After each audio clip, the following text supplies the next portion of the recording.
Hey everyone, welcome back.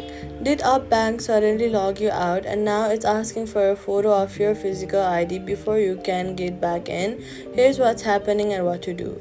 This lockout happens when Up automated security system flags unusual activity or a change on your account that requires identity re-verification.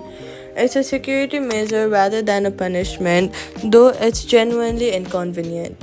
When this happens, UP requires you to submit a photo of a government issued ID, typically your Australian driver's license or passport, to the secure upload prompt shown in the app.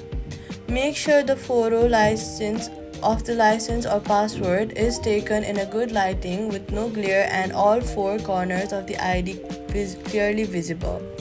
Since poor photo quality is the most common reason the verification takes longer than expected.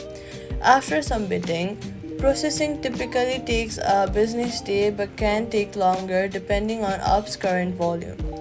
If there is no way to speed this up on your device side, go to settings, then confirm that your internet is strong and submit the best quality photo you can.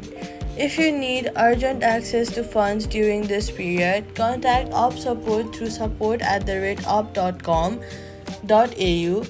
So, all you've got to do is submit a clear, well lit photo of your ID through the app prompt. This is a security setup requires, not a device issue. Email support@up.com.au if you need urgent help. So, that's it. Subscribe.